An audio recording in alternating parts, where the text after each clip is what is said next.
Dobrodošli u svijet pustolova neobuzdane mašte.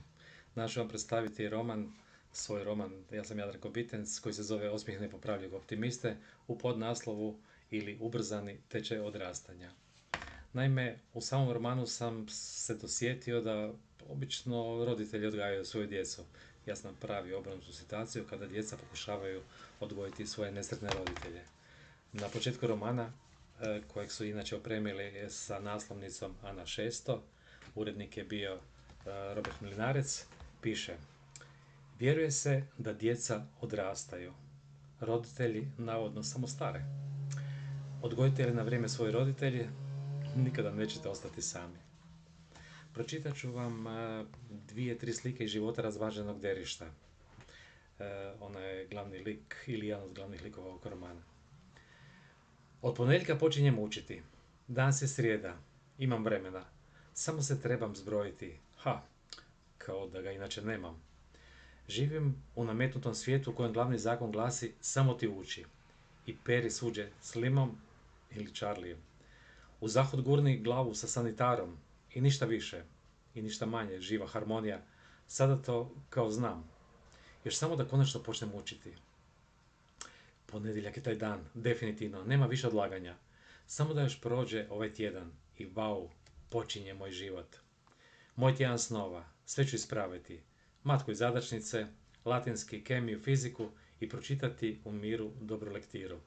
Neka me nitko ne pokušava spriječiti.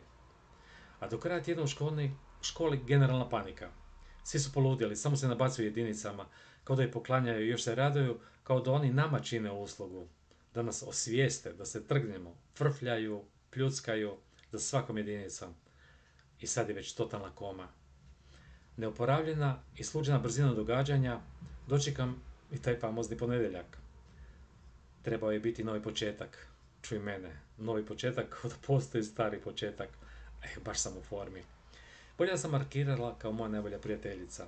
Jednostavno se javila da je umrla druga prabaka u 101. godini i da je zbog tako neočekivanog i šokantnog događaja, ili ko umire u 101. godini, užasna migrena bacila u bed. A to što mi je mobačem javila da me čeka u Artu, u kafiću, poslije nastave, jer ima neke nove planove za mene, nije se ticalo naše raske. U ponedjeljak opet popušim jedinicu, 2. Nismo je mogli zaobići. Probala sam prodati ispriku da ću za istač drugi put biti spremna. Zbilja?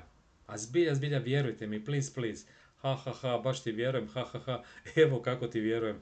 I profesor Graškić zabiberi komad u dnevnik.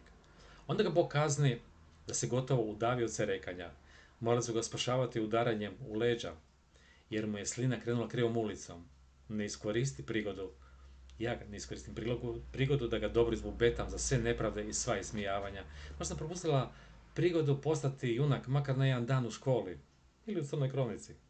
Pa me toliko baci u bed da sam jedva čekala trenutak da se vratim doma i zavučem u ormar.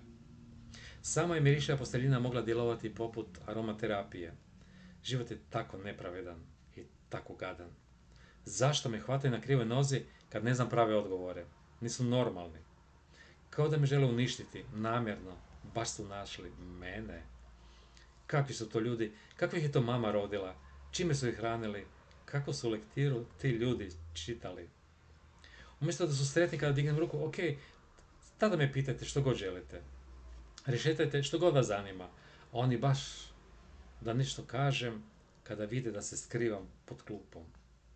Zašto nisam markirala? Onda vam je bistro. Tko bi inače volio se susresti s 3 poznate legendarijeve rečenice i njegovo rješenje? Pljas. Kada opet završi na mojem licu, pljas. I tako dalje, da vam dalje ne čitam. I ovaj roman završava onako kako bi to završavali inače, ili kako žive svi optimisti. Što ljudi prvo čine izjutra pred zrcalom? Padaju u nesvijest od zlovolje i loših snova. Ili razvedre zrcalo promatrajući mangupa kojim se ceri u lice. Na margođenima se urezuju bore koje ih postaraju. I osmijeh nagrađuje borama, ali one dođu kao ukras. Bore i godine i tako ne možeš izbjeći. A svatko će prepoznati kako su nastale. Lijepo vas pozdravljam. Čitajte u miru dobru lektiru, posebno s osmijehom nepopravljivog optimista.